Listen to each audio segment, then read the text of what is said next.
for this very balanced Pitt Panther program that comes in at 3-1 on the season. Meanwhile, for the SMU Mustangs, you got a breadth of a look at their lineup there. The 5-4-1 alignment for head coach Kevin Hudson, as he's gone with all season. The three center backs, if you will, with the two wing backs around them. The four across the midfield, including a couple of versatile guys up front in Escorcia and Mitchell, and then Milton Lopez as the target player. We are underway, and in the white over gold are the Pitt Panthers, playing for the first time ever against SMU. Two storied programs, at least recently, and an early foul going against Danny Escorcia, not in a spot that you want one, just outside the 18 as he takes down Feitosa. Yeah, Danny Escorcia obviously didn't agree with it. There wasn't a lot of really heavy contact, but Feitosa did hit the deck, and you're absolutely right. It's in a dangerous place. You've got Feitosa and Malafod standing over the ball as the two options, and basically everyone is clustered right at the top of the 18. So you'll see as the ball is served, you will see a jailbreak out of that group. You can see of the group at the 18, all of them are right up to about their necks in shade, but they are staring into the sun off to the west side of the field.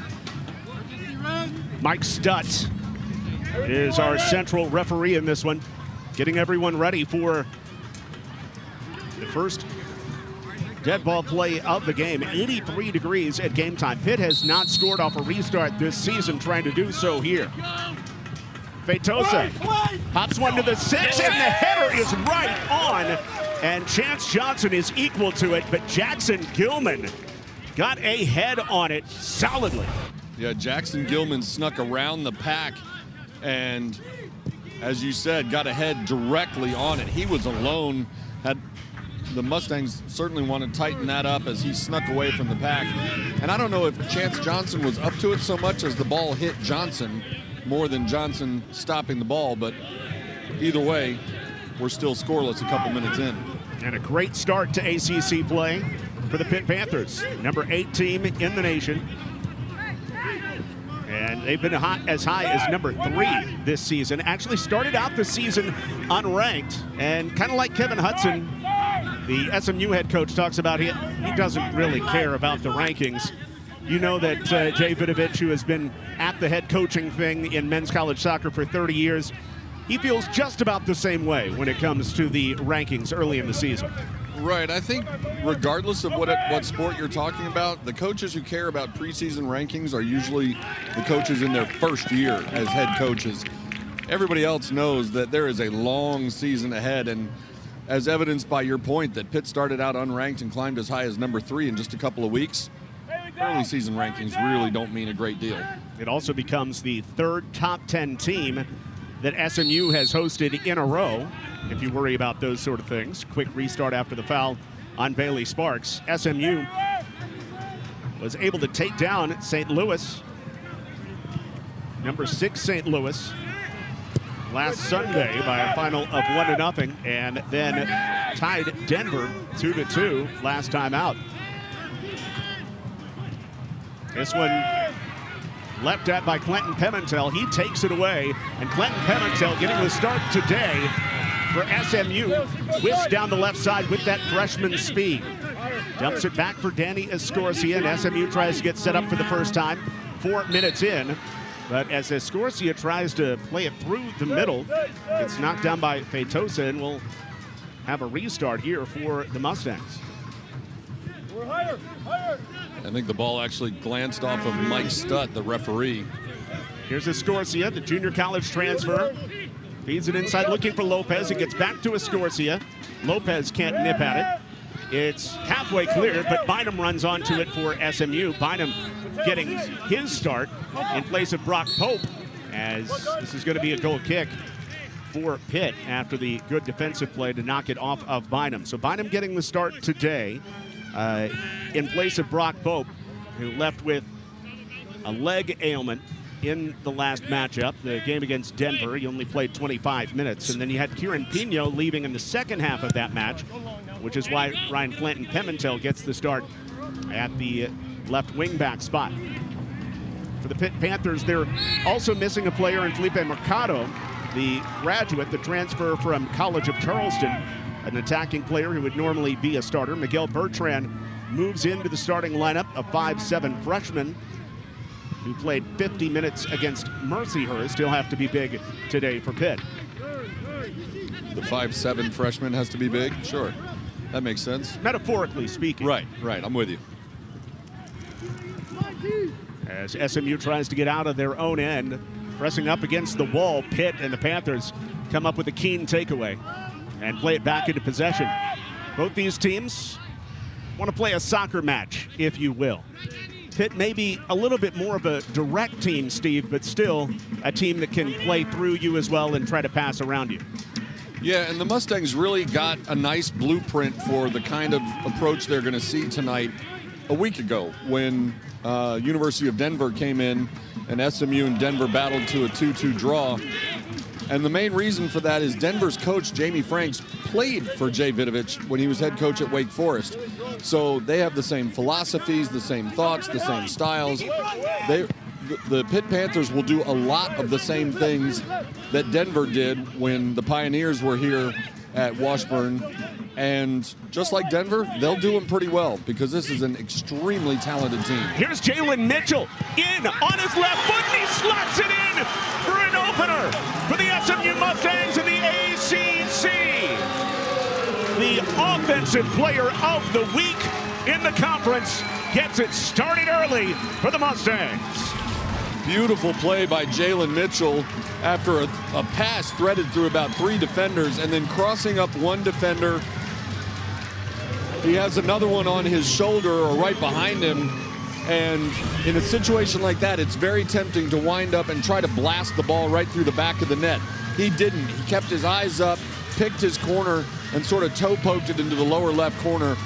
Beautiful goal by Jalen Mitchell. We spotlighted him in the pregame show about how he has evolved as a more well-rounded player, and he certainly has, but he still has that scoring knack. Very similar to his run to get the opener against Denver, except he played it across for Milton Lopez, who got the one-touch flick on for the goal. However, Jalen Mitchell just continues to make plays.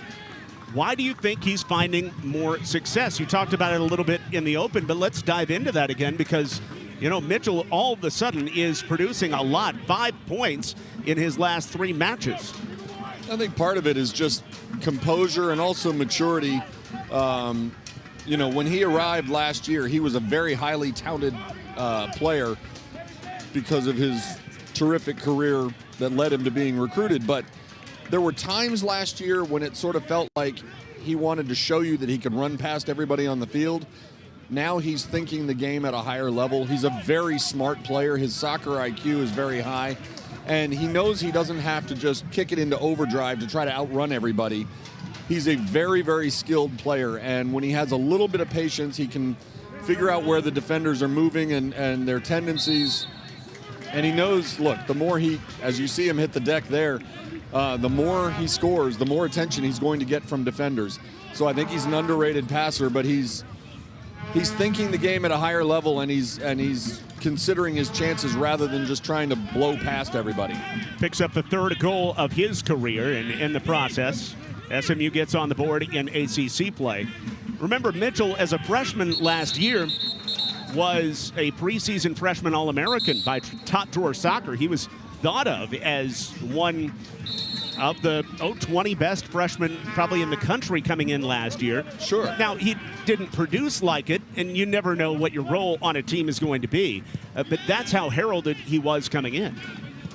Yeah, well, part of the problem in any sport with freshmen is that they are, in fact, freshmen, which means they're 18 years old. The vast majority of them are living away from home for the first time in their lives. The adjustment to college is something you can think about and prepare for, but you can't really replicate it until you actually do it. And so there is a lot of adjustment. So no matter how talented a freshman is, you never really know what you're going to get. And even the most gifted among them, whether it's soccer or any other sport, sometimes take a little bit of an adjustment period. And maybe Jalen Mitchell went through some of that last year, but if you compared where he was 5 games into last year compared to where he is today, doesn't even look like the same player. Agreed. Jalen Mitchell, the attacking midfielder for SMU, gets on the board for the Mustangs early on. And now it's a chance for SMU to try to protect a lead, something they were not able to do in a 2-2 draw last time out against a really good Denver team, as Johnson gets pressured up front. Johnson's punt into the middle is going to be called a foul. It's on Albert Thorson here. Otherwise, Pitt has an excellent chance, and you're seeing that the Panthers are pressuring the 6'4" first-year keeper early on. Yeah, and anytime you get an opportunity to challenge a defense with, let's look. It's a new goalkeeper this year, and you've had some moving parts on the back line as Brock Pope is out of the lineup at the moment, although Lamar Bynum certainly has played an awful lot. But if they don't have that timing, that chemistry of having played 90 minutes game in and game out, sure, you want to test them. And it worked there for a moment. Chance Johnson got his pitching wedge out under that last clearance, and it basically went straight up and straight down. And fortunately for the Mustangs, Bailey Sparks was able to split a couple of the Panthers and drew the foul that allowed the Mustangs to regain possession. We get a goal kick from SMU here after Jackson Gilman's ball over the top was a little too strong. By the way, plenty of wind in today's game. It's 82 degrees now, and the wind's coming straight out of the north now at 10, but gusting up to 20. And so this is Johnson kicking straight into that breeze and trying to put it on a line out over midfield. And Chance Johnson has a very strong leg, but you could see that ball got up in the air and it just sort of held up when it got to about midfield and then dropped straight down. He's got a strong leg, but wind is wind and it affects everybody. And again, Luis Samko, who we talked about right off the top, pressuring the keeper. It ends up in a giveaway a couple touches later.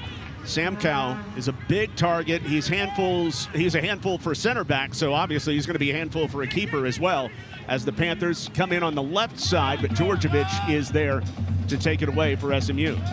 We talk about Chance Johnson being 6'4". Well, Luis Samkow is 6'3", and he is a big, strong man. So if you're the goalkeeper and you see number 17 barreling in on you, it's a little different than if it were a 5'7" midfielder. He's still trying to get the ball away from you and force an error and maybe get a shot on goal. But when there's someone that big coming at you, it does create a little bit of urgency. Wow, nice ball by Escorcia, feeding it out in front of Clinton Pimentel. And just playing it into touch, Casper Svenby, the right outside back, the Norwegian, and the transfer from Dayton, just playing it away to let his defense regroup. Svenby is a very, very steady back for the Panthers. Yes, he did the right thing getting it out of bounds when he realized how far it had gotten, but he would love to have another chance to try to just simply gain possession and play it upfield. Now the throw in for SMU, and again the wind is blowing away from the goal here for Cesar Rubalcaba, the transfer from Cal Poly Pomona, a Division II All-American. Good throw right to the 6. It gets down to the ground, but at least the half clearance. And a little checkout on the play by Miguel Bertrand. Now the serve in for SMU, and another kick off to the sideline for the Mustangs to throw in with 32 minutes remaining in the opening half. And that clearance by the Pitt defense was critically important because Danny Escorcia was waiting, and you could see him winding up his left leg as he was hoping to get a shot, and he was close enough that he might have been able to pick any of 4 corners with a shot that would have doubled the SMU lead. So huge clearance by the Pitt defense. Another long throw in. This time it is headed away, although chased down by Salvo, and Clinton Pimentel runs onto it to pull it away from Villamajana for the Pitt Panthers. And SMU retreating into a little bit of a possession game here with 31.5 minutes left in the opening half. Kevin Hudson, when we talked to him before the game, compared Pitt and Denver, because again, Denver's coach Jamie Franks played for Pitt head coach Jay Vidovich, and there will be so many similarities. And he said, look, when Denver was here, they had an awful lot of the ball. So to see the Mustangs go into a possession sort of stance here and prizing possession over maybe a somewhat reckless or aggressive chance, probably not a bad idea, because both of these coaches desperately want their teams to maintain possession. Panthers going more than a game without a goal at this point. They were shut out at Penn last time out, their first blemish of their young season after starting out 3-0. Wins over Georgetown and Mercyhurst, and then at Penn State as well in a come-from-behind 2-1 effort. This one gets out wide, but an offside call is made as the Panthers got just out in front of that back line on the ball to Grenick. Yeah, and Villamitjana might be one where you'd like to see him pull the trigger. He made the unselfish play going to his winger who had a lot of space. But Villamitjana also had space to pull the trigger and let one go and test Chance Johnson as well. With those keeper's gloves on, always could use some help from your center back.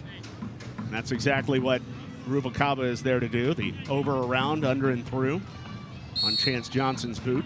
Is there a pecking order, a hierarchy there? You got a graduate student, fifth-year player, tying the shoes of a sophomore? You don't see that very often. No, it's a very important job, though. Make sure the boot of the keeper stays on. Absolutely.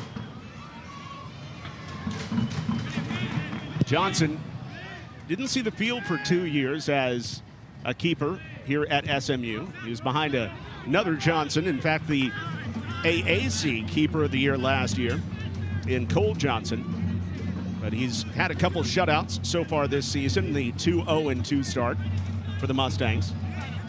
And before the match, you talked to the SMU keeper coach, Jaime Ibarra-Perez, about what he sees in Cole Johnson. Yeah, and he pointed out the obvious first, right? You can look at Johnson and you see a guy who's 6'4", has long arms, and he's very explosive. He can jump, he can cover ground very quickly coming off the line. But what Coach Ibarra likes a lot is the way he strikes the ball and does so with both feet and does it very effectively. He's a good distributor out of the back.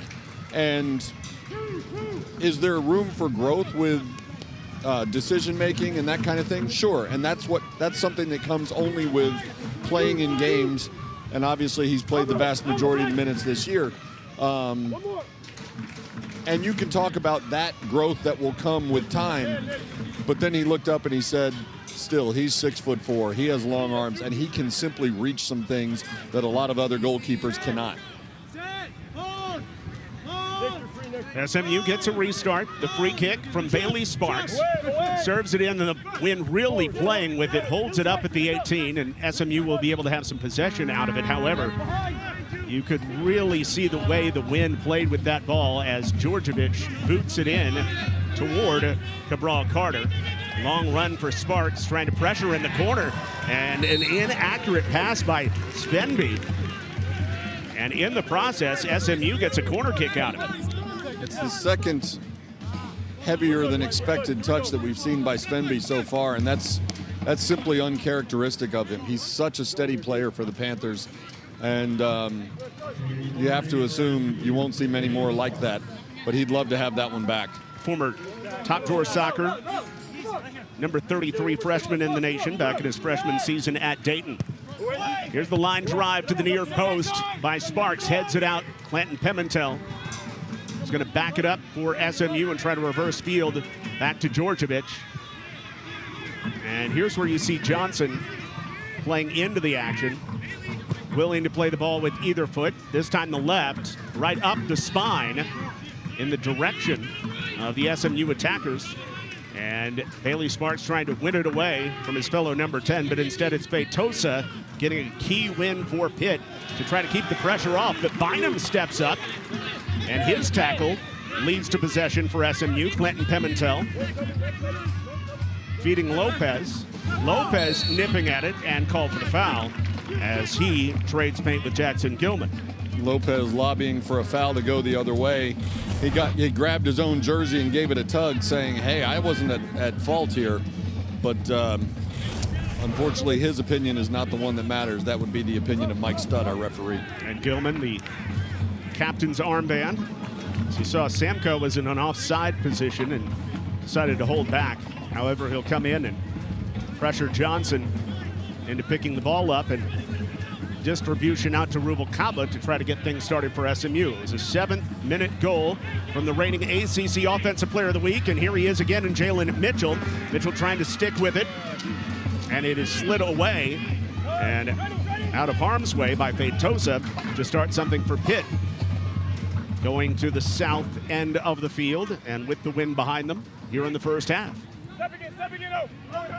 Panthers 5 straight NCAA tournaments, and they've only had 7 overall in the history of the program. It shows the incredible impact Jay Vidovich has made since coming over from Wake Forest, where he won a national championship. But 9 seasons ago, Pitt able to swipe him away, and things have never really been the same for the Panthers. It's the best run of men's soccer they've ever had by far. Jay Vidovich is, simply put, he's one of the elite coaches in all of college soccer. And you could add him to just about any program in America, and you would see some things done at a higher level. And to your point, yes, the Panthers are playing their best soccer maybe in program history. Across here, and Rubalcaba is there to send it away. Casper Svenby, we talked about how he had some troubles on the defensive side. Well, on the offensive side, he puts this one up in the air, and Rubalcaba has to make a veteran play with it. Yeah, and for Rubalcaba, it's danger zone. A play that makes you antsy, exactly, yeah. Because if you miss-hit that even by an inch, you might be sending a beautiful shot into the upper corner of the wrong goal. The corner for Pitt. In swinger.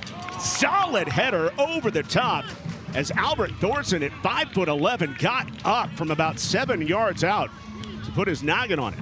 He's 5'11", which means he's 4 inches shorter than Samkow, but make no mistake, Albert Thorson can absolutely climb the ladder, and he is a very strong player in the air.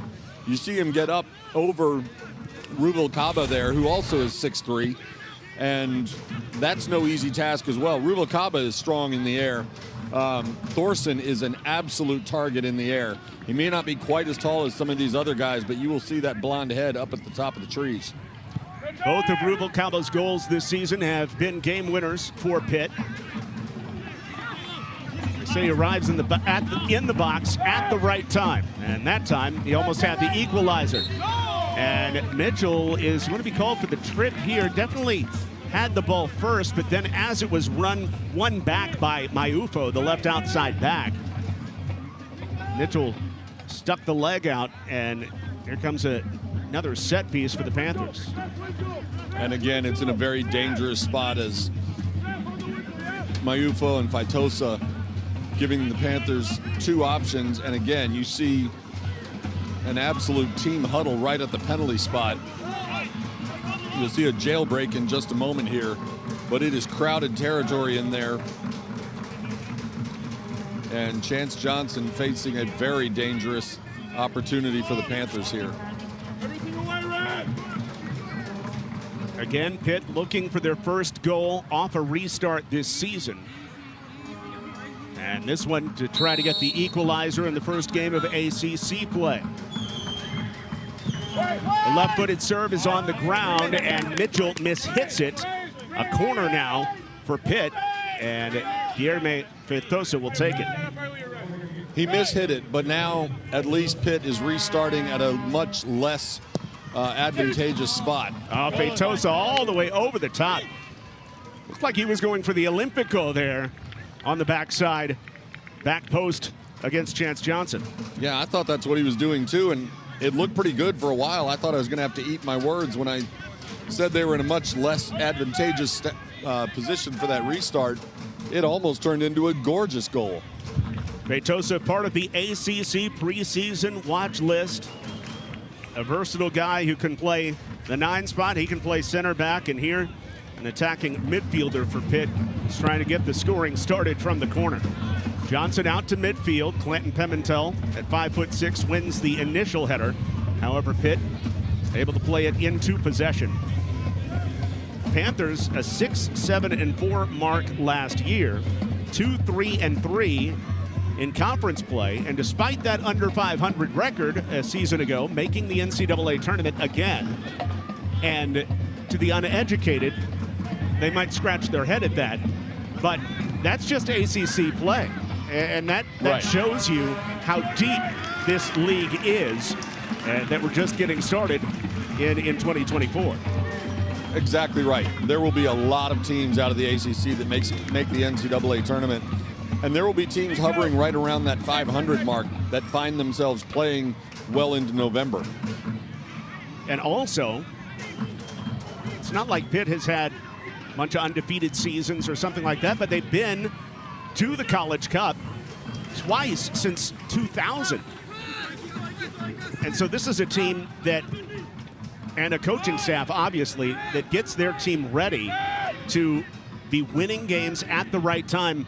And they're playoff tested by that point. They've been playing NCAA tournament teams week in and week out for 2 months by the time they get to November. Right. They're playing a good team today in SMU, although now, and we're all still getting used to this, this is a conference game that was dictated by the league office, but they played Georgetown, which is always in the NCAA tournament. They played Penn, which is always a strong team. And the risk in doing that is, yeah, you might take a knock early on in the season, but when mid to late October roll around, you're that much tougher as the postseason gets closer and closer. Jay Vidovich makes this schedule by design to make his team as tough as possible. And you look at the results he's had throughout his illustrious career, it's an approach that works.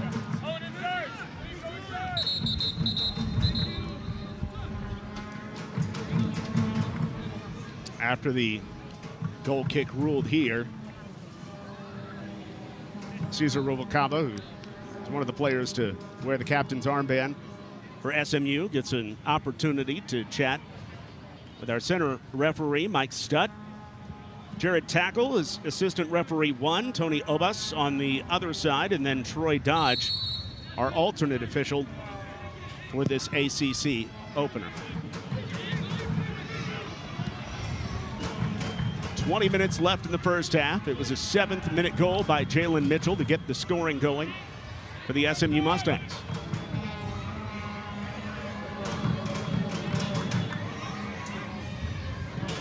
And it just feels like both teams have sort of settled in a little bit, right? At the beginning of every game, even if it's a team that you play every year, which is not the case with Pittsburgh and SMU, but even when you're playing an opponent that the players know each other, the coaches know each other, there's always that little period at the beginning of the game where teams are trying to figure each other out. It feels like that part is settled, and now they can just play.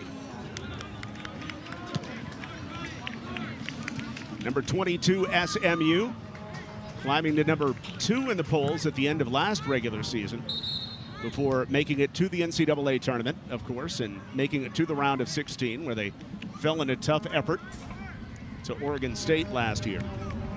One thing we haven't talked about a lot off the bat is the fact that Kieran Pino is not starting in this one. Now, he missed the first 2 games of the season. However, he's been back for the last 2, and Pino coming off the bench in this one after leaving late in the match against Denver, and of course not able to return by rule. And also coming in at the striker position for SMU is Chris Demon, the sophomore out of Red Oak, as Niko Djordjevic goes down for SMU. We're going to see the takedown here as Niko Djordjevic reaches out and just gets clipped on the outside of that right ankle. And fortunately for SMU, he's up on his feet with the restart. Getting a long ball in the direction of Sparks and Demon. And again, Pitt just elects to play it into touch and reorganize defensively. And Sparks, after threatening to throw in quickly, instead will get a stop of the time right at the 18-minute mark as SMU holds down Cesar Rubalcaba to throw this one in. Yeah, Rubalcaba is, he's a tall, lanky guy who's got sort of a whipping motion of a throw. It's not quite like having a corner kick 15 yards off the end line, but he can really give it a ride. We saw one in the early stages of this first half. Ruvalcaba with the throw in to the corner of the 6. The header by Zarnik doesn't go anywhere. The sidewinding shot by Pino is straight up in the air and pounced on by Cabral Carter, who finally gets a chance to put his hands on one. Plays that long pass all the way up ahead. Djordjevic wins it away from Luis Samkow initially, and then Pino goes down, wanting a call. None comes. And in the land of the trees, Escorcia has it taken away. Feitosa through the middle, out to Thorson. Thorson in a dangerous spot, but it's whisked away from him. Panthers keep it alive though. Svenby out on the wall. Chase down. Plays it up top. Panthers thinking offensively here, choosing their spots. Grenning on the dribble in. And a corner on the way for Pitt after it was last touched by SMU. Djordjevic is a little bit at a loss trying to figure out how this ended up being Pitt's ball. Here you see Thorson cutting back against the grain to shake Ruvalcaba.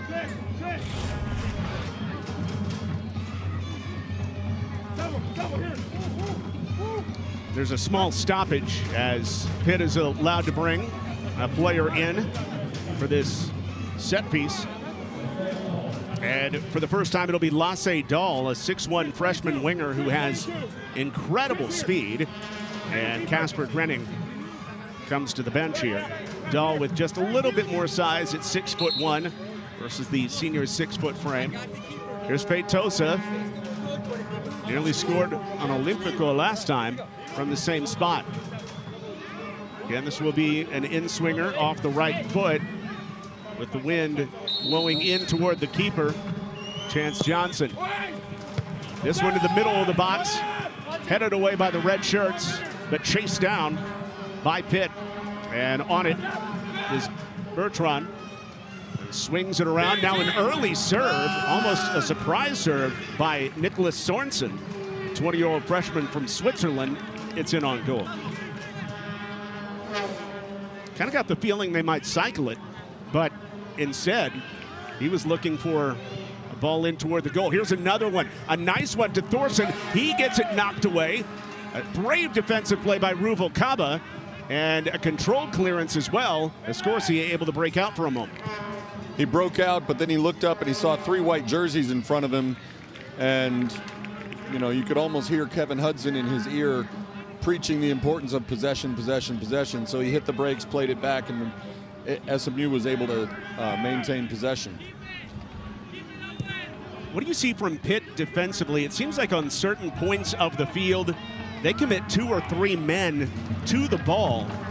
Especially, I've seen it on Escorcia a couple times in the midfield, saw it against the sideline. Djordjevic attracting a bunch of attention as Escorcia plays one right up the center of the field.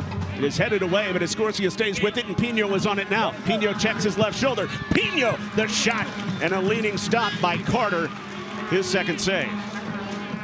Pino with a strong shot, and he's got more in that leg. He is possibly the most talented player on the SMU team, and 25-30 yards is well within his range if he chooses to shoot. Most coaches will not draw it up that way, but he pounced on that ball and was trying to catch Carter, maybe looking for a pass across the field, let it go, and Carter was up to the task.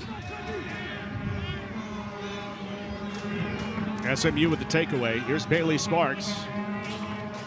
Second team All-American last year. Feeds it into Djordjevic. Djordjevic moving to the middle, changing the shape of the offense. Looking out left. Here's Kieran Pino again. Pino serves it across. A low skimmer. And SMU will have a throw in. Yeah, make no mistake, when Kieran Pino entered the lineup, that completely changes the complexion of what SMU can do. He's at that outside wingback spot where Kevin Hudson will tell you that Pino is one of the elite wingbacks in the country. He can carry the ball forward. We've already seen he can shoot, and he's an extraordinary passer. If he gets a half a step on a defender, there are times when it looks like he could thread it through a keyhole. And the Mustangs, when number 7 is on the field, will build more from the left side because of Kieran Pino and his playmaking ability. And then Pino leaping through defenders is fouled. So SMU with the restart just to the left of the area. You see him, yeah, he's trying to jump through a defender, and he took a knee. Was that in the stomach? I guess it was down on his leg. Quite honestly, he may have gotten it in a couple of different spots. And it's a little weird with this alignment. So now you've got two servers again, just like Pitt had a moment ago. I mean, Bailey Sparks and Kieran Pino, you've probably got the two best servers on the team. Pino with that curling attempt, and Bynum was in the area looking for a header. Never got there as Pitt is able to clear it off to the side and then get a throw in out of it as SMU sets up for some pressure with 12 minutes left in the opening half. SMU with the strike off of a good run into the box by Jalen Mitchell, the reigning ACC Offensive Player of the Week, with his second goal of the season to open up the scoring for SMU in the ACC. And SMU extremely excited. This is their first matchup in any sport against an ACC opponent. Meanwhile, for Pitt, yeah, kind of another day at the office in the ACC, but also a chance to see some new blood. And they've got Stanford and Cal now in this league as well. A few quality programs that may not be on the schedule this season. Cal is, Stanford isn't. But sometimes it's nice to, tumble things around and see somebody new. It is, and it's nice to go to a new city, see a new campus, play on a different field. But you're right, Pitt is used to playing the best of the best. And so just being at SMU is not phasing the Panthers. Sidewinding kick knocked down, and then a deflection on Johnson. Scrambles to it. Looked like Feitosa was the last one to flick it in toward the keeper after the initial serve was put in by Lasedal. Yeah, and tip of the hat to Chance Johnson following that as it pinballed through a couple of different guys in the box, able to track it and then pounce on it before any of the white jerseys got close enough to have a follow-up shot. Panthers a dangerous team as Djordjevic seems to know how to attract fouls for whatever reason as Bertrand runs up his back. Part of it he's got a lot of pace, and therefore he is able to simply beat some opponents to those 50-50 balls. But if he beats them by a half a step or less, there's a really good chance there's going to be a little contact. And if you're in front and get run over from behind, you're going to get the call just about every time. As Pitt goes into the bench in the midfield, it is going to be Bertrand, the freshman, sitting down with Michael Sullivan, an experienced midfielder, coming on.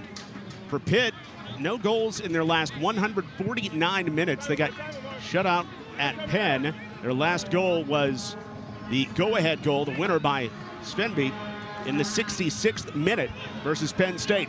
Now here comes SMU on the attack. Bailey Sparks through the middle, still on it. Really deft run to keep control. Out to Mitchell, sends it to Djordjevic. Djordjevic back down to Sparks. The heel kick back to Djordjevic, off to Sparks, and Sparks going low and near post, and it gets knocked away and out of play. How about that 1-2 between Sparks and Djordjevic? And what a run before that by Bailey Sparks as he ran through about 3 or 4 Pitt defenders, and in doing so he had Demon on his left wing and Jalen Mitchell out on the right, but he kept drawing more and more Pitt Panthers toward him.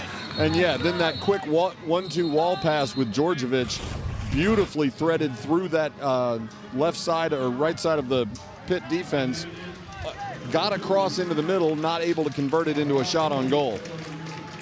Djordjevic and Mitchell, after some great work coming out of the match and in for the first time for SMU, you've got a very good target player in Brock Pope, and the serve in and toward the back post. Rubalcaba just misses, making it 2-0. Rubalcaba just missed, but he did. When he gets his head on this, you see number 24 on the backside, Chris Demon. Oh, yeah. If he gets one step quicker and then lays out head first, now you might have a collision with the goalpost, but you also might end up tucking that ball into the lower left corner. By the way, also coming in for SMU at that last opportunity was Stefan Sagamonian, a freshman from Santa Clarita, California. As he'll play an attacking mid position for SMU.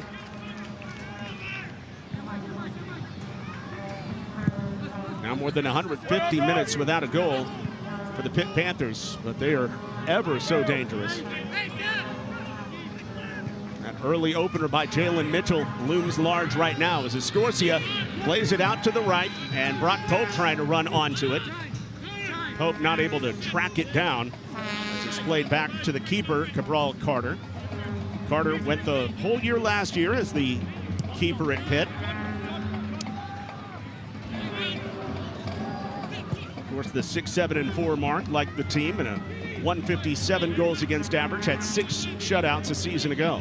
It's been splitting time early this year with Jack Moxham, the sophomore, making his first appearances in a Pitt uniform. Moxham was actually ahead of Cabral Carter over the summer as Carter was nursing an injury. But Carter has come back to make a couple of the key starts this season, and he is 2-0.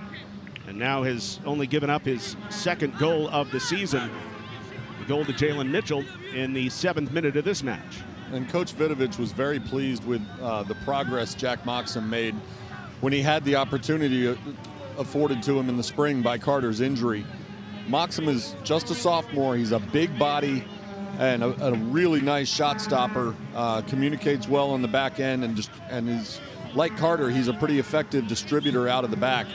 So Panthers may have discovered, and you'd like to have one player grab the job and make it his, but they've got 2 who are pretty good, and there are a lot of coaches who would love to have either one of them, much less both of them. Carter's been tested in this one. He's had to make 3 saves already. Now Pitt on their way toward the area, and this one gets cleared away. Back out to center by Lamar Bynum. Pitt trying to go right through the middle, but it's not going to happen as Alex Salvo comes on to snipe it. The Mustangs will play it back into possession with under 6 minutes left in the first half and the 1-0 advantage. Sparks checks his right, plays that vertical ball for Pope, and just too strong for Pope. Now, you'll notice that for the first time I can remember this season, Brock Pope is playing an outside back position instead of one of those central defender positions. He started the season as the left back for SMU, the place that Lamar Bynum's playing right now. Right, and the reason he can do that is Bynum is something of a, well, both of them are kind of a Swiss Army knife. Pope is on the right side because of Djordjevic coming out for the final moments of the half. And Sagamonian comes in. He has it cleanly taken away by the Panthers. Good defensive play, and see if this turns into something with a lot of space for the Panthers. Thorson in on the right side against Bynum, serves it across. The header by Ruvalcaba, and at least initially it looked like SMU was going to have possession, but not so fast. Watch out here. Panthers have to clear it way out left to Mayufo. The 3rd year left outside back. Looks to play it through the middle. Panthers try to reverse the field. Pino first to it, and then Salvo touches it up to Escorcia for a good defensive play for SMU. Salvo is so steady in the midfield there for SMU, and he's done this all game long today and really through the first few games of the year. He's a guy who rarely shows up in the stat sheet, but he is so good at helping the Mustangs maintain possession, even as we just saw right on the sort of the line between the middle third and the back third, when he's got opponents buzzing around him, and he's able to just make a couple of quick cuts and short tap passes. It's the kind of stuff you don't see, but the SMU coaches wouldn't give him up. Salvo spending some of his time growing up in Spain. In fact, that's his hometown, is listed as Madrid, but then went to high school here in the Dallas area, played for the Solar Soccer Club, the incredible club here in DFW, and then Coppell High School as well, and was the 2021 Texas High School Player of the Year. And Salvo didn't play his first year on campus in Dallas, and last year got thrust into the starting lineup as a holding midfielder, and early in the season and never gave up the job. Right, and it's one thing to be just an emergency fill-in, but, you know, he did his best Lou Gehrig impression last year, taking over for Wally Pitt. Sagamonian getting it back to Sparks. Plays it to Escorcia. 3 minutes left in the half. Some room for Pino on that left wing. Plays it back for Bynum as SMU looks for a way through this Pitt defense that has given up the opener in Dallas just 7 minutes into Jalen Mitchell, his second goal of the season.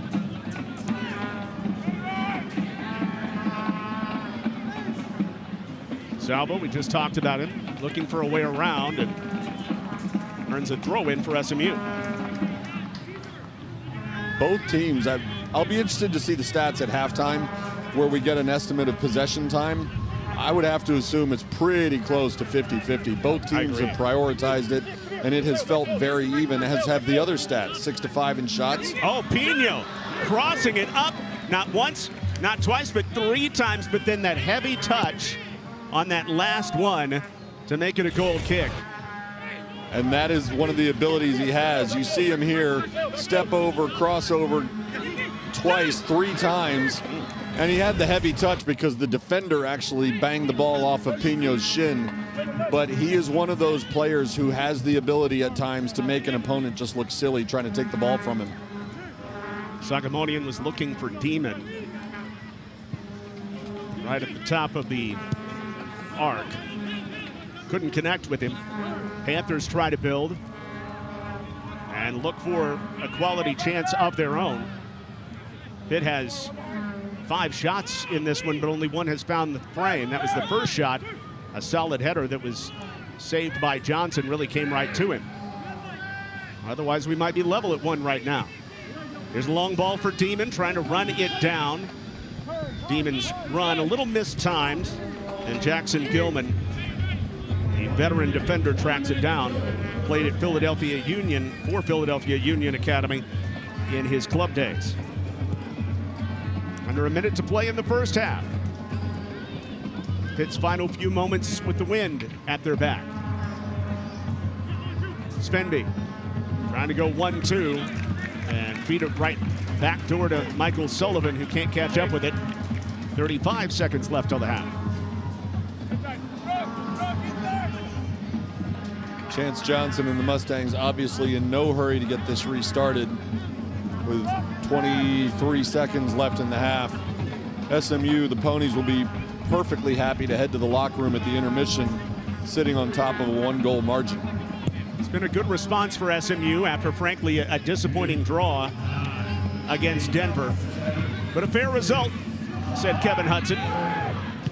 The way the game was played, the 2-2 draw. And SMU going through this early season gauntlet, playing top 10 teams 3 straight times at home, and an all-CIF Southern Section Team Award winner as well. He scored 40 goals in his 51 high school matches. John Little and Steve Lansdale in Dallas on a really nice night. 79 degrees as we head to the second half. Could not be more perfect for this time of year. And in the second half, Pitt wearing the white, moving into the wind, but keeping the ball on the ground right to left as Casper Grenning at that left wing position feeds it back out for Mayufo, and Pitt tries to set up some possession, but 1 missed pass there, and SMU had it back at least for a moment. Pitt nips right back on it, however, as Joshua Vicek, on for the first time, a freshman from Pittsburgh, is in. And as SMU takes it right back, Mustangs will get a foul, and on the quick restart, Escorcia could not hit Mitchell. Notable change from the first half. Kieran Pino is starting the second half. He came in off the bench in the first half, but he's such a dynamic threat that Kevin Hudson opting to keep him in the lineup as long as he can go, because he creates so many things, and he's, you know, we'll talk all day about the things he can do in the offensive end, and rightly so, but he's also a very underrated defensive player. So number 7 staying in the lineup. Remember this year in men's college soccer, a change to the substitution rules, so it's not just endless substitutions. You can't come back in after you've left in a given half. An unselfish layoff for Samkow. He tries to get it back outside, and Pitt has to chase it down into space. A little surprised that Casper Grenning didn't take the shot on that particular play. This one pops through to the backside. It's on the ground. Great chance here for Feitosa. Feitosa is run off the play, and on a second chance to wing it toward the goal, Grenning will do it, but misses wide. Yeah, and I don't think Grenning really got all of this. He had his back to the goal, and he tried to turn 180 and get this shot away. As you see it pop free. Maybe could have had a little bit more of the ball. He was going more for direction than pure power. And when you've got a goalie like Chance Johnson, you've got to have some pace on it as well, because he can cover ground quickly. And as we've said before, he stretches out and can reach a pretty long distance. Grenning from Denmark in his first season with Pitt after spending 3 with Kentucky. He was second team All Sun Belt in 2022 and is looking for his first goal since actually scoring against Pitt on the 27th of November 2022 in the NCAA tournament. So it's been more than a year. Obviously, just like he did in the first half, our lead referee in this one is asking to move things along if you're SMU. Mike Stutt asking Rubalcaba and Johnson to get things going faster next time. Takeaway for Pitt after the pressure. Panthers looking more organized in the second half as Grenning stabs in on the left. His crosser, Rubalcaba, is there for a solid header, but not completely out. Right back in for Grenning on the left wing. Now on the right foot all the way across. Headed back out. And on the side winding kick, Escorcia sends it to midfield. Given the chance, of course, Escorcia would love to find a teammate, but at that point, there was such a scramble going on in the defensive end. He did the right thing, just cleared it out to the middle third and allowed his teammates to regroup. But Pitt threatening a little bit. A couple chances here early in the second half. Have you seen anything different? I know it's only 3 minutes of play. Seen anything different from Pitt over the first 180 seconds or so, as obviously Kevin Hudson is not happy at all with Mike Stutt for some reason. I think Mike Stutt said something to Kevin Hudson about picking up the ball and handing it to Jalen Mitchell, but I mean, SMU's keeping possession. I'm probably wrong then, because SMU's keeping possession, and by the time Coach Hudson touched the ball, he was already 4 or 5 yards out of bounds in his position by the bench. I'm not sure what the issue was there. Escorcia with a full 360 pirouette and then going after goal, but skying it high as Danny Escorcia still looks for his opener in his SMU career, with SMU up 1-0. He's looking for his first, but Danny Escorcia has been a really nice addition to this offense for the Mustangs, because he's so quick and such a creative passer. Those chances to score will come, but even until they do, he still makes the offense better just by being out there. Attracts a lot of attention. 2, 3 defenders all the time. As SMU gets it back with Djordjevic, who has had a good last 30 seconds. Djordjevic, hold that, playing the advantage at least for now, but Djordjevic says, I'll go down. And a free kick coming for SMU after this one issued against Pitt's Joshua Vicek. Yeah, you made the comment in the first half about how Djordjevic just has this knack for drawing fouls on opponents, and that's true. That one wasn't drawn. Vicek grabbed a hold of his shoulder and yanked him to the ground. Vicek earned that one. There's something you don't see very often, an official telling a team to move the ball forward on a restart. No, not often at all. Occasionally you see them tell a team to move back, especially if a team's trying to sort of cheat forward, looking for an equalizer. Really good look at a set piece here. It's going to be Pino with the left foot, and just too strong to try to curl it in to the upper 90 near post.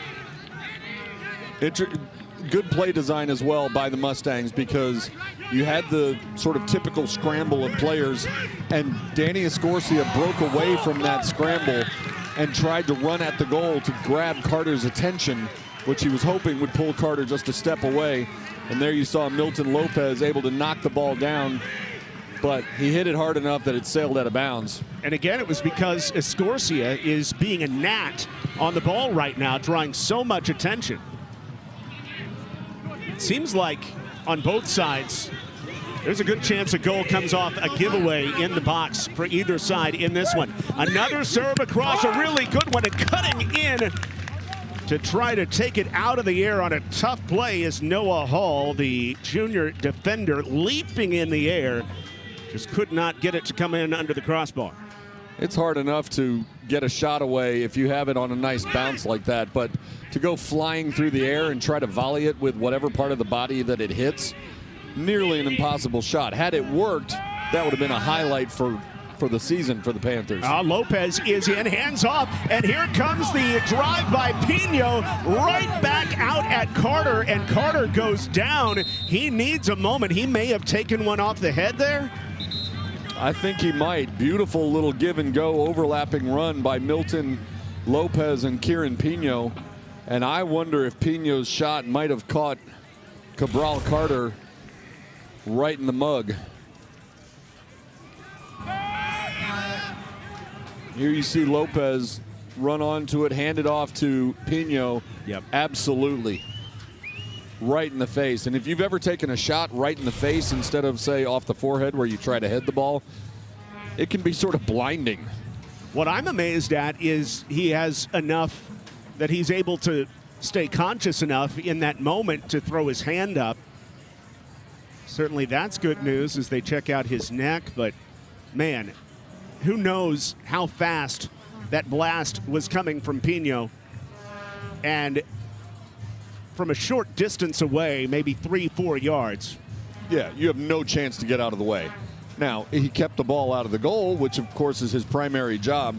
But to your point, exactly, he goes down on the ground and immediately started waving a hand, saying something is not right here.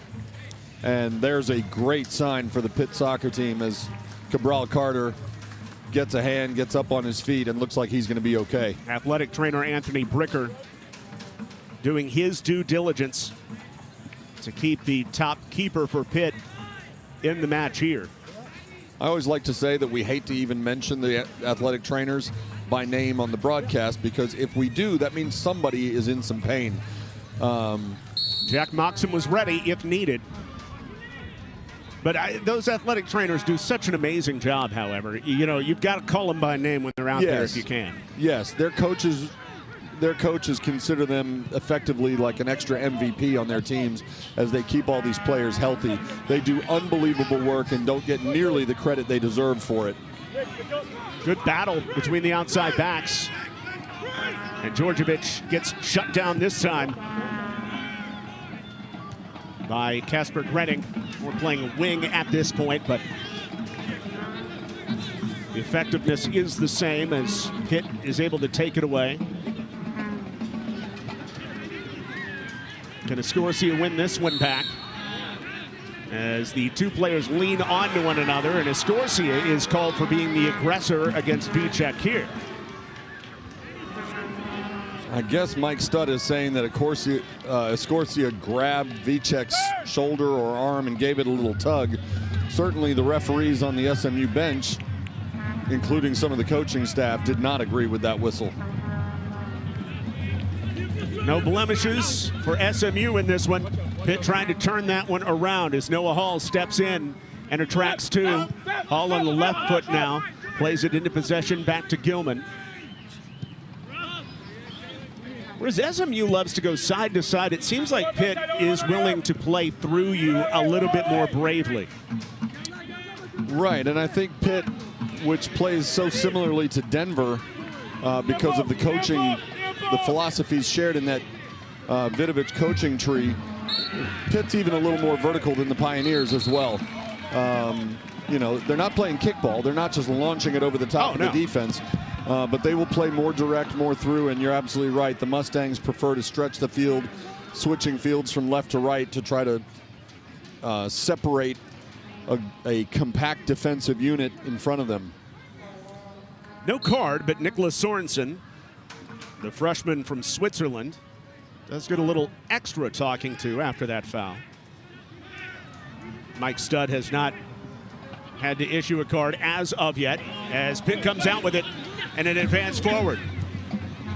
Out to Grenning, centers it in front. Sam Cowell redirects at home, and we are tied after the quick exchange for the Pitt Panthers.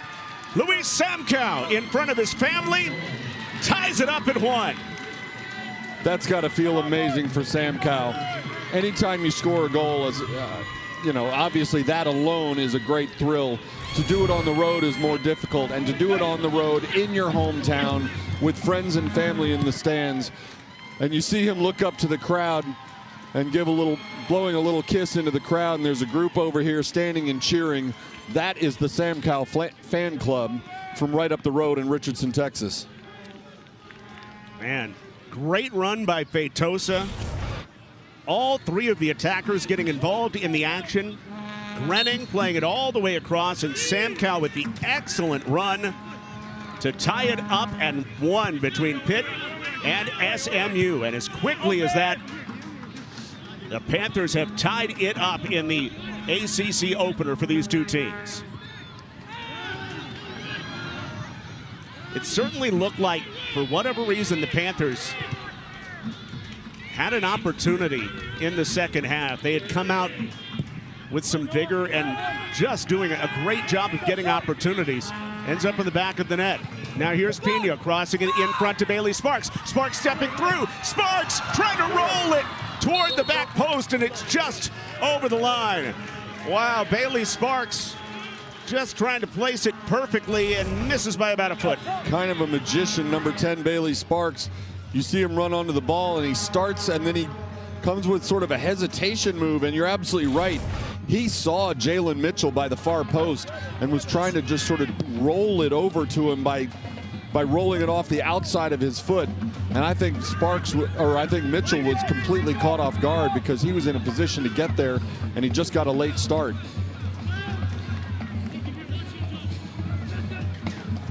The goal for Pitt, Sam Cowell scoring off the assists by Grenning and Feitosa to tie it up at 1. A brand new match with 35 minutes left in the second half. We've got some more fireworks on the way as Hall cuts into the edge of the 18. Gives some ground. The Panthers looking to play through now. Off to Mayufo. Goes left. Feitosa with some room, but Djordjevic just takes it away. And Djordjevic starts a run. He's got wheels. Djordjevic, a brave take through the middle. And then he'll slice it out to Kieran Pino. I don't know if the people watching at home can hear. There's a chorus of vuvuzelas that have been handed out to fans in the stands for tonight's game. And it is a little bit amusing to look out and see people wearing Pitt jerseys and hats blowing a vuvuzela with an SMU logo on it. Hey, but if you get that in your hands, you can't help but use it, right? Right, exactly. It's just too fun. My kids are here tonight. No vuvuzelas in the car. That is what I say. Yeah, good luck with that. Man, talk about losing an eardrum in a hurry. Another ball to Hall. Some space against Pino. Hall cuts in. Pino cuts him off. And then Bynum slices toward the ball. Tries to get the clearance. It'll take a couple extra touches. Salvo strong on it, though, for SMU. This Pitt pressure is really making it tough on the Mustangs in the second half. Pitt, I wouldn't say looks like a different team, but certainly an upgraded squad in the second half. It is an upgraded squad, and to your point a moment ago, yes, the Panthers are definitely pressing higher, trying to force mistakes by the SMU defense. A moment ago there, Alex Salvo did a nice job making something out of nothing by getting the throw in from it. But the Panthers are definitely trying to push the issue.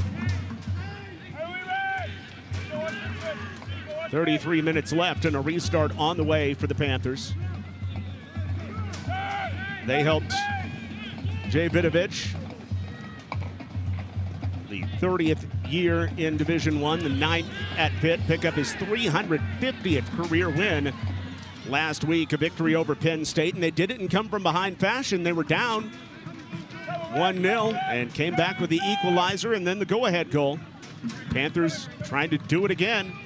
Meanwhile, SMU has not lost yet this season.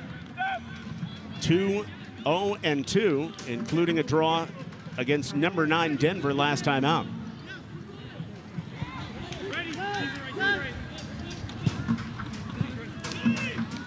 Long ball in the direction of Hall. He's able to track it down in a good spot. Plays it on the ground, but the one-timer is winged high by Feitosa.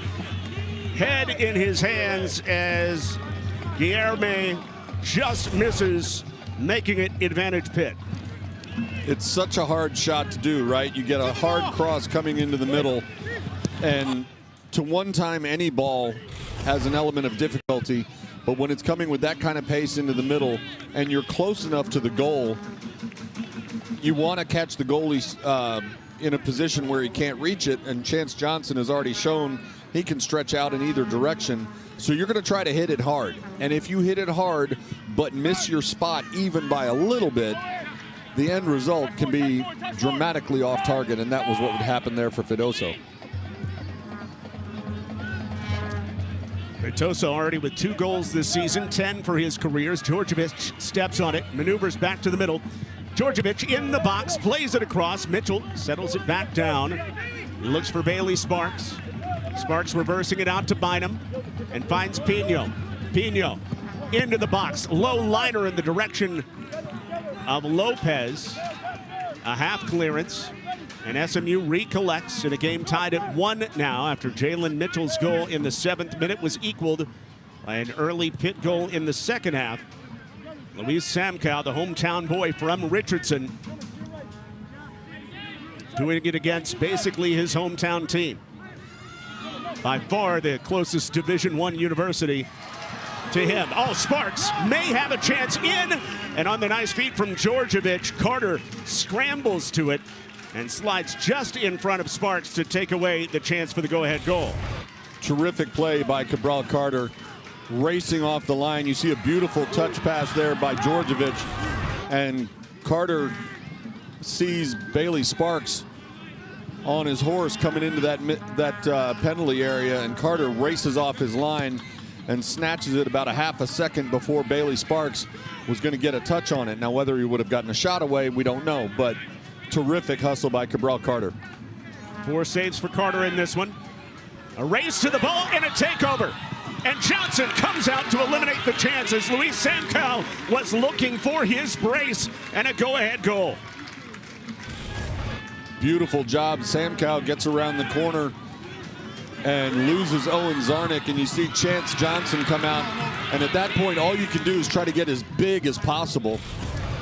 And Chance Johnson is a big guy already, and when he was able to knock the ball down and then grab the rebound, Owen Zarnick came over and gave him a little show of thanks.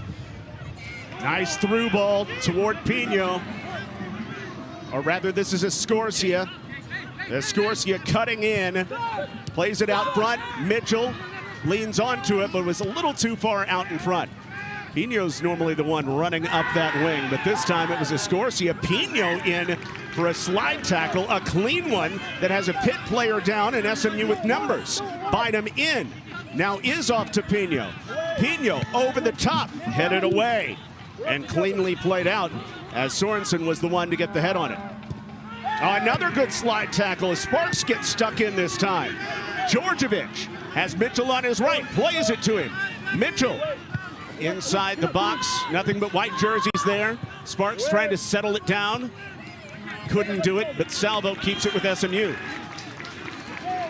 Mustangs with a nice little wave of offensive pressure here, but kudos to the Panthers as well for standing tall in this frenzy of offensive push from SMU.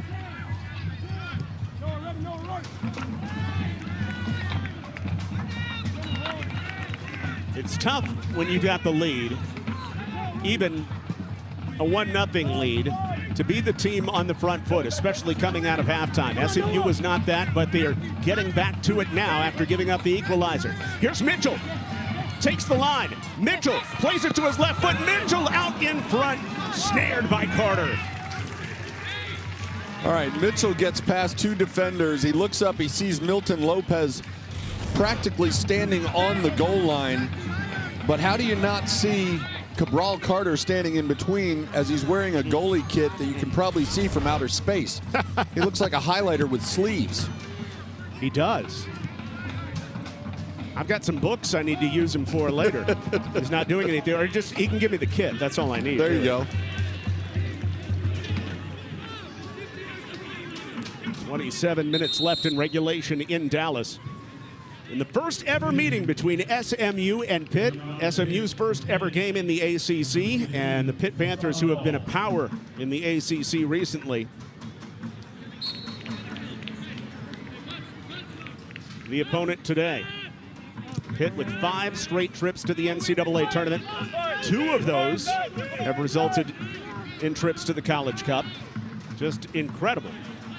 Now in for the first time in the second half, it's Dahl. Dahl so dangerous, cuts it across. Sparks may have misplayed it for a moment, but gets his body down. And a chance at a one-timer is over the top, deflected, and a corner kick upcoming. As the Panthers put pressure on one more time as Lasse Dahl comes into the match and immediately makes a play.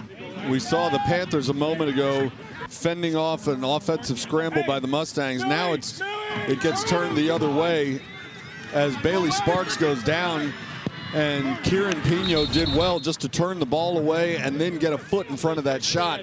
He surrendered the corner kick, but he didn't surrender the shot on goal. To the top of the 6, it's headed out, but backed up by Pitt here.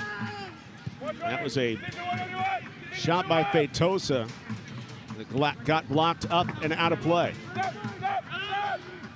26 minutes, plenty of chances for each team to get a shot for a magic moment in the ACC opener.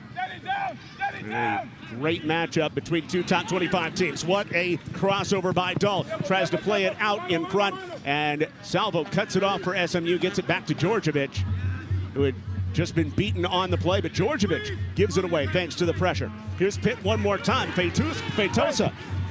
And another one-timer, this time it's in! Lasse Dahl plays the perfect ball, and Casper Grinning, for the first time since he played against Pitt in the NCAA tournament in November of 2022, is on the board. Pitt up on SMU 2-1. Beautiful goal and beautiful job by the Panthers keeping their composure. They had the first dribble into the corner, lost possession, and got it right back. Here you see the feed into the box, and just outside that penalty spot, Grenig knew exactly where he was going, to the lower right corner, and I'm not sure Chance Johnson wasn't screened a little bit as well. But beautiful shot, puts Pitt up 2-1.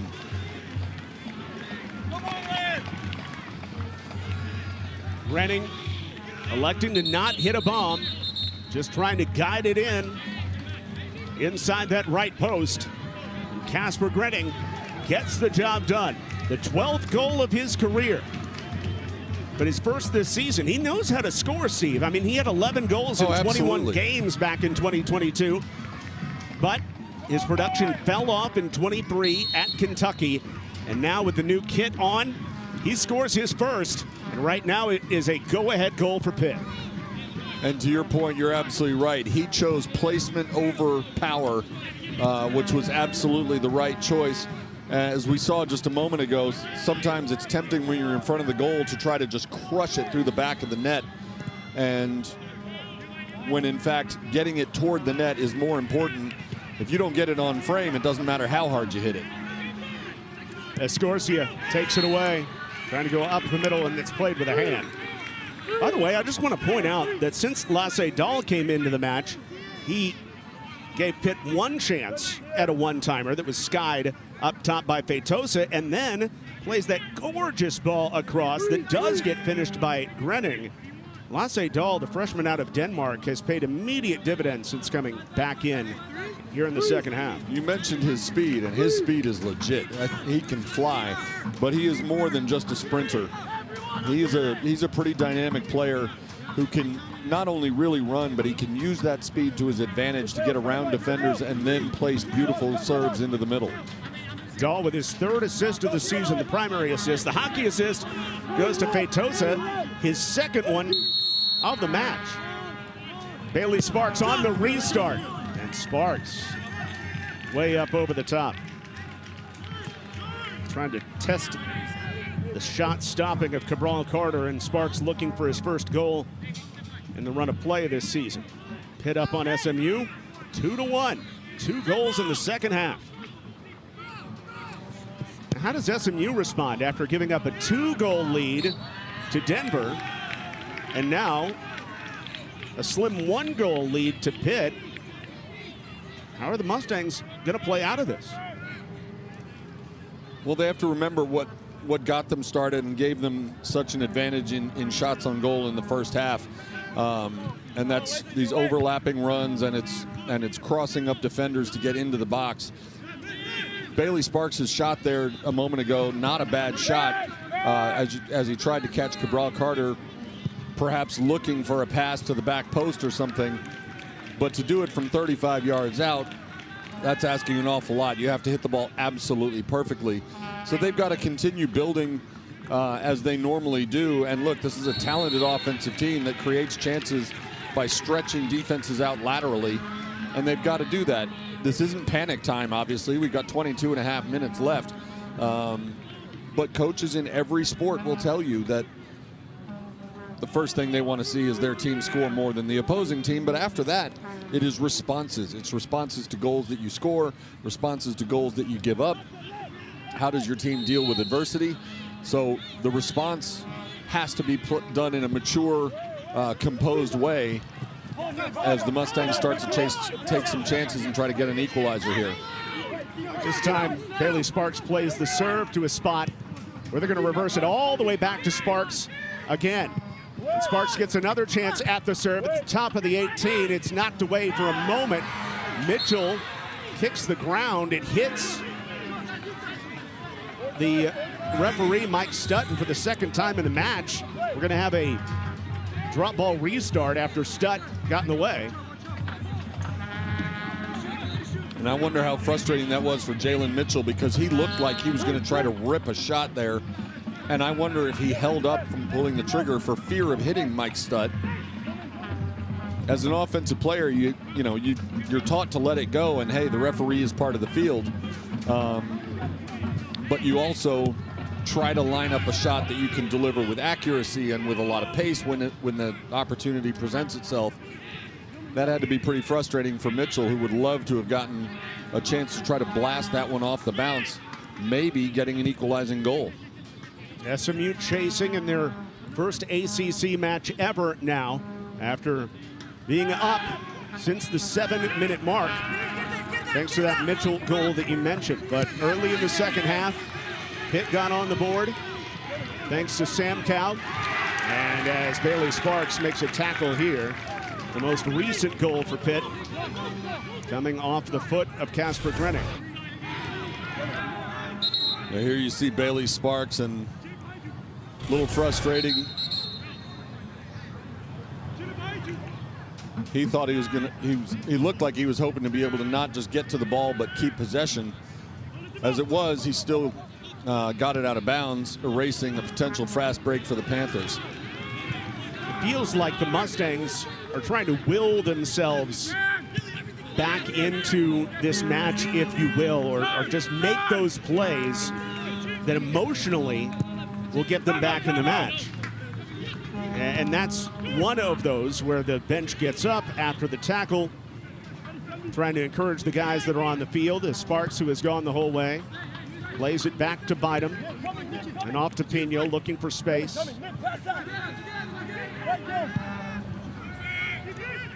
I think you're right. I think willing themselves back in is probably a pretty good way of describing it. Right now, the Panthers they're a veteran professional team, very, very well coached, and as they're up a goal on the road with just under 20 minutes left, they play very, very structurally sound defense. So they're not going to just give many chances. So the Mustangs will have to be patient, find those chances, but also sort of press the issue a little bit. Is there one or maybe two key adjustments you've seen Pitt make since the half that have really turned this game on its ear? I think the most visible one is Pitt has pressed higher with its front line, which has forced the SMU defenders to play the ball a little more rather than just running onto a loose ball and patiently setting up and trying to find an outlet pass. And by doing that, not only do you occasionally get the giveaway that can lead to a shot, but you also get into a defense's head and get them wondering, okay, where's the next white jersey coming from as I run onto the ball in my own end? Lasse Dahl's a difference maker. Reminds me a lot of Pino on the other side. A little bit different in how they go about it, but looks like a smooth athlete that can do a lot of things well from the outside backspot. He really is. He really is. And, you know, coaches will tell you the two things you can never teach are size and speed, and especially in the speed department, boy, he's got it in spades. Maufo is going to take this with the left. The wind is blowing out. May have mishit it. Djordjevic will make it a throw-in instead. And I said outside back for Dahl. He kind of runs in on that side. Technically, Jay Vidovic says, no, he's more of a wing. And so I want to tip the cap to that. But anything you say about Lasse Dahl, you could say he's out there as a keeper right now. And you know, he's making a huge impact in this match as a two-hand shove in the back. It's going to give SMU the restart. Here's the goal summary. Sam Cowell, the hometown kid, putting one home to equalize it at the 54-minute mark, and then it was Grenning with his first goal in almost 2 years to put Pitt in front.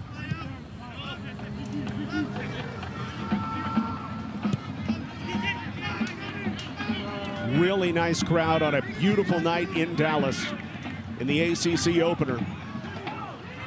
Things were going so well for the SMU Mustangs after the Mitchell goal. Now they find themselves trying to fight back, and with even numbers as they advance. Djordjevic pulls it back on a string, reverses field. Djordjevic now plays it out for Pino. Has to go to Bynum to reestablish possession. Djordjevic attacked by two. And Pitt has been decisive on when they have attacked players in the open field, and more often than not, it seems like they've been able to stop advancement. Here's Pino again. This time shouldered. No call. He's back on it. The serve in with the left foot. The header in the box by Lopez goes straight up in the air. He keeps it alive. By the way, that was Sparks on the serve in. Here's Escorcia trying to touch it down low. Djordjevic off of the woodwork. Otherwise, it's level. Djordjevic absolutely creamed it, and it ricochets right back off the crossbar. I'm glad we have a replay coming. I don't know how he gets this shot away. It's a little give and go.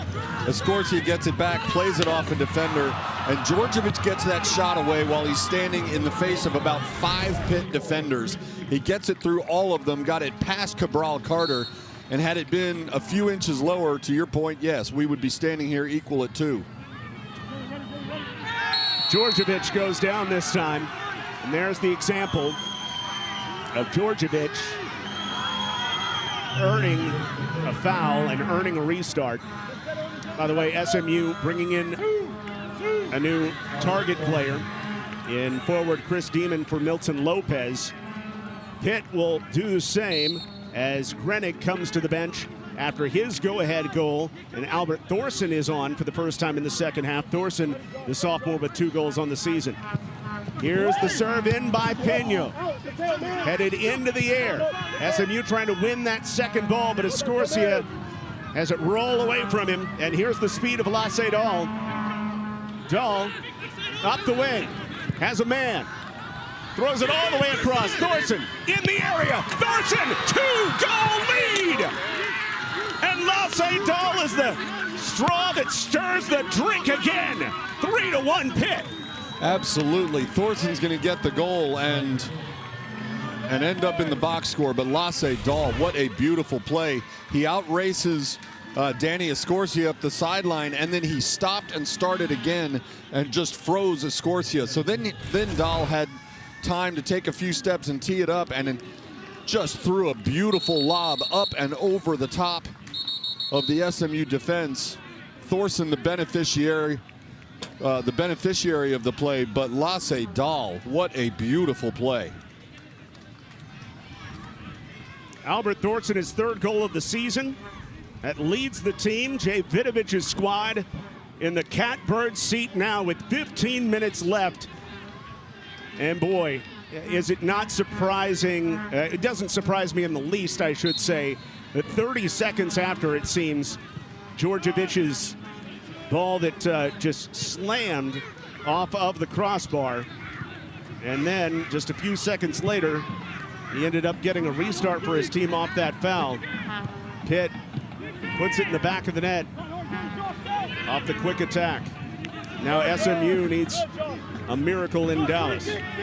And I was about to make a comment about what a luxury it is for the Panthers to be able to bring a guy like Thorson off the bench with 15 minutes left when the rest of these guys have been running full speed for the last 30 minutes. And not even a minute into his time on the field, he's able to get behind the SMU defense on the far side and run onto that gorgeous serve from Lasse Dahl. Hard-working guy who's just efficient with his actions. Oh, really nice header off that secondary chance by Escorcia. And it kind of just lofts its way into Cabral Carter. And there's a man down inside the box.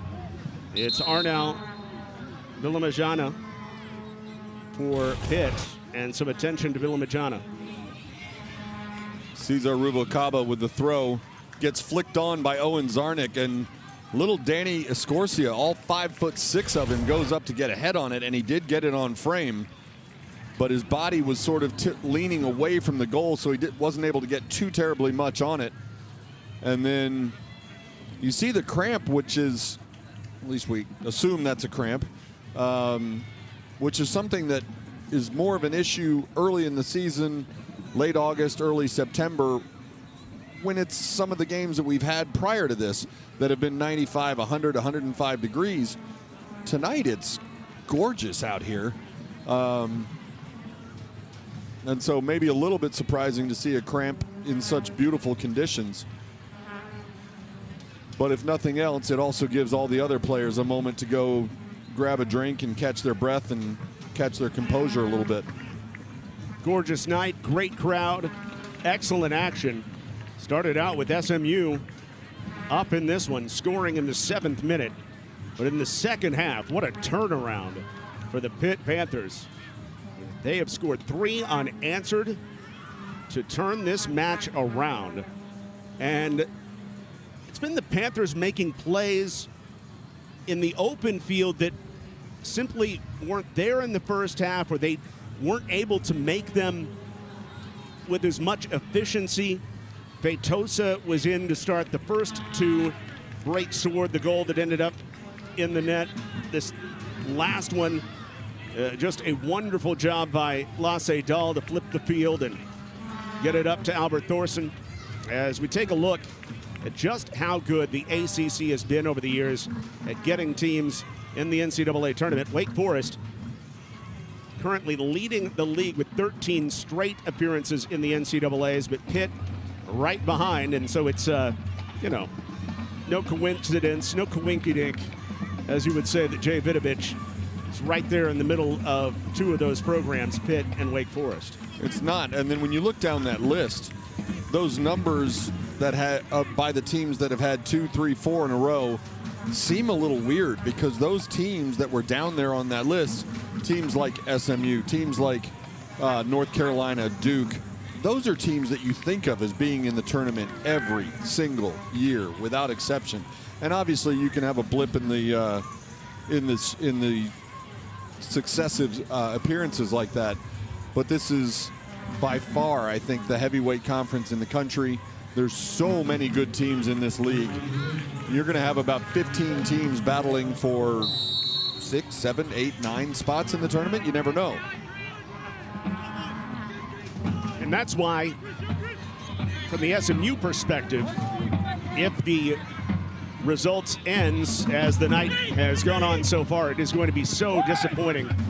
The points are so tough to come by in this league, and not being able to come out with the win after being spotted the one-goal leader, at least a draw, incredibly disappointing. Dahl just mishits this one. After serving the first few, certainly trying to put that one on goal, but just pops it over the top. I think so. I think he was aiming at the goal, and then I think he might have seen Thorson at the far post and had a last-second thought of, should I hand it off to a teammate? And then perhaps sort of ended up in no man's land and fired it toward the scoreboard. SMU looking for a moment that could help them get back in it, and Escorcia is going to be fouled here. There's a man right out in front of him. Mayufo just stopped, and Escorcia had his progress thwarted. Not a bad tackle, though, by Mayufa, as Escorcia, if he had been able to get around him, would have been well into the box with time, with the ball and with time to find a teammate on a cross.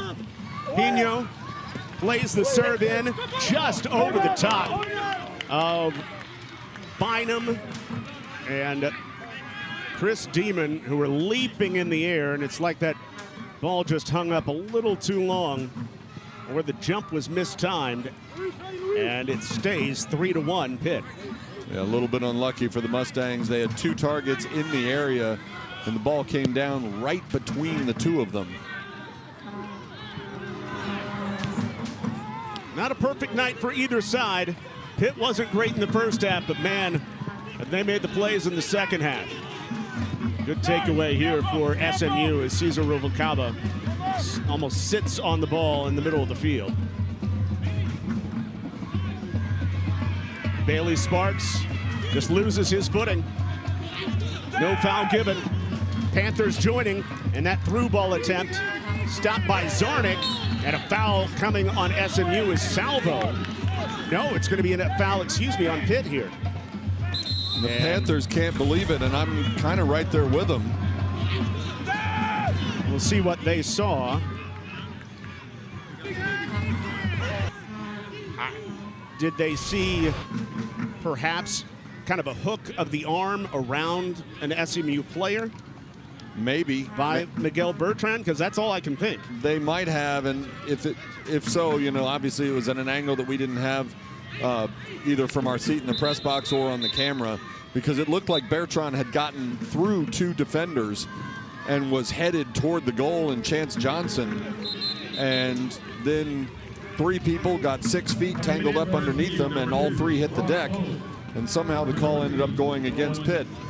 And several of the members of the Pitt bench, let's say, expressed a little confusion over that call. Owen Zarnik struggling through some cramping, and Brock Pope, who is not entered in the second half, comes in with a little over 11 minutes left. Next up for the SMU Mustangs, they go on the road for the first time this season after their first 5 at home as they play at Cal. Long ball, Georgievich trying to go win it, won't be able to. And he was the last to touch it. Goal kick for Pitt. Meanwhile, for the Panthers, they go back home to face Louisville in what's likely to be another top 25 matchup.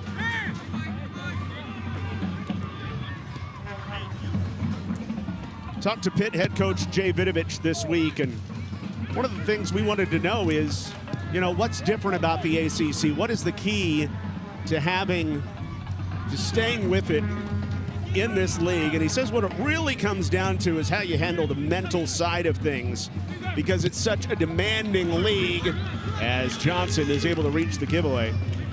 It's the added challenge of travel as well, and that is going to be even tougher this year in the ACC. But the difference between the top 3 teams in the league can come down to just a few goals, so the records are going to be really close. Each match so critical, and the ability to bounce back from hardships is so big as well, trying to find results. And it seems like SMU is going to have to bounce back from a hardship after tonight. Yeah, and think about the example of the Pittsburgh Panthers, including the veteran guys who've been there for a couple of years and are here playing in 2024, they're used to road trips that go Syracuse to Wake Forest. Well, now you've got a trip to Dallas, and you very well could have a trip out to the Bay Area in California. That's a lot of miles. That's a lot of hours on a plane, and that adds up. It's even on, look, these guys are young and incredibly fit, but to be folded into an airplane and add that extra travel is no small added challenge. I will say, thankfully, if you're Pitt, this is your longest trip of the year. They don't have to make the Stanford or Cal trip this season. And this is their West Coast trip, if you will, even though they're only coming to the Central Time Zone. Each team has to make one of those. Here's Escorcia. Escorcia trying to keep it alive for SMU. Rolling it over, looking back toward the corner, but loses it. And you can hear how frustrated he is that he wasn't able to make a play for his team with 9 minutes left in Dallas. Escorcia is such a clever, creative player, but when he gets pinned in the corner like that and 2 Panthers closed in on him, there was just nowhere to go. And yes, you're absolutely right. The frustration is real. He's low to the ground. He's very, very quick, so he often can work his way out of jail like that, but wasn't able to there. And the situation on the scoreboard is what made it particularly frustrating. If you're up a couple of goals, you just shrug and move on to the next play. But when you're down a couple and you're desperately trying to get back into it. First card tonight goes to Joshua Vicek, the freshman. Well, and I thought it was going to go against Vicek, but we are, of course, showing you Feitosa. I do want to acknowledge that. We'll see who it officially goes on, but it looked like Vicek was the one that had the takedown. Yeah, Vicek officially gets the yellow. 8.5 to go. Feitosa, the captain, in there to play mediator between Stutt and the offender. There's Bailey Sparks with the chip over. Can SMU execute it? Rolls in toward the goal and ends up just wide and with a goal kick. Last touched by SMU. Sort of a soft floating chip shot serve here from Bailey Sparks. And you see 2 or 3 red jerseys in the area, and Brock Pope trying to get on the back end of it. He was quick to try to sell the idea of the Mustangs being deserving of a corner kick, but Mike Stutt didn't agree. What a bounce back for Pitt in this one. It's been some big counterattacks that got it done. Big rebound here on the offside after the Thorson bomb. And here comes SMU trying to counter. Down by 2. Djordjevic cuts back to the middle. Attracts 4 defenders. Loses it, gains it back, goes down. No foul given. And Pitt will play on. Think about the key moments in this match in the second half. The go-ahead goal and the goal to make it a 2-goal lead for Pitt coming right after great SMU chances. And then Pitt, in response, the second time especially, on the counter, just absolutely a gut punch to the stomach of this SMU team. And the Ponies, who kind of after the match last time out against Denver, after giving up a 2-goal lead in the second half, had kind of a come to heart as this one is played into Jalen Mitchell. Mitchell is on. Mitchell looks to slide it across, but nobody home. And Thorson gives it a ride. The point is that the team really took that to heart, and then the next time out they give up 3 goals in the second half. Can this team continue to be player-led and spirited and stay focused? That's going to be the question for SMU, and the question mark comes very early on in September. And that speech, that conversation in the locker room after the tie with Denver really pleased Kevin Hudson, because he was glad to see his veteran leaders taking charge of that locker room and sort of challenging themselves and challenging the other guys on the team to tackle better, to finish chances better.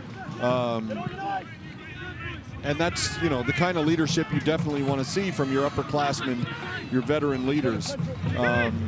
Here's one of them now. Pino going low. It's free in the box. Pino trying to reach it again as Pino was unable to connect with Pope on the other end. You're right. It's going to be interesting to see how they respond to this one. After the tie with Denver, Kevin Hudson said the team was disappointed. And in a way, it's almost a positive to be able to come away with a draw against a team as good as Denver and actually be upset about it. This one's going to be harder to swallow because a loss is obviously worse than a tie, and this is a conference opponent.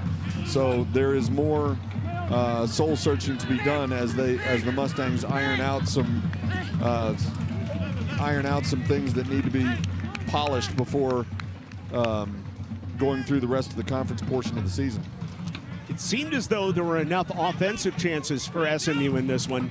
It's going to be the defensive breakdown, specifically in transition moments, that will get highlighted here over the next few days while they prepare to go to Cal.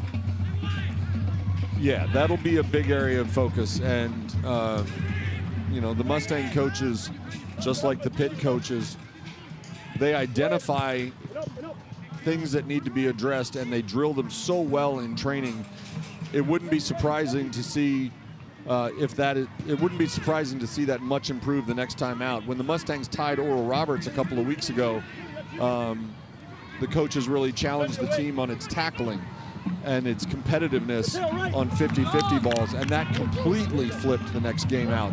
So it'll be interesting to see what kind of adjustments they make to the transition defense as you described. Meanwhile, for Pitt, they missed on a couple of chances on the road at Penn. One of them, Luis Samkow, going 1v1 against the keeper and having pretty much either side of the net to go to, and he ended up missing wide right. So from Pitt's perspective, great to see Samkow get on the board, get the equalizer tonight. Obviously plays into Pitt coming back to win this match, and that's just a microcosm of the way they bounce back as Mitchell goes quickly into Escorcia, runs onto it. Escorcia back out top. Ruvalcaba creates a corner for SMU with 3.5 to play. Not a bad shot by Ruvalcaba. It wasn't going to get through because there were a lot of white jerseys, but he just blasted it into 3 Pitt defenders, knowing that more than likely he was going to get either a throw-in or, better yet, the corner kick that Kieran Pino is taking right now. Pino, off the post. Again, somebody's going for an Olympico to this end of the field. This one all the way through. And some scary moments for Pitt in the last few minutes. They've got that 2-goal bulge. Escorcia looking for an advantage. Finds Pope. Pope crossing it low. Free ball. And kicked into space. Hits Michael Sullivan there to save the day. Obviously all hands on deck now for the Mustangs as Chance Johnson comes about 40 yards off his line to serve that ball forward, and he was looking for Ruvalcaba or Chris Demon, but got a little too much of the ball and basically handed it directly to Cabral Carter.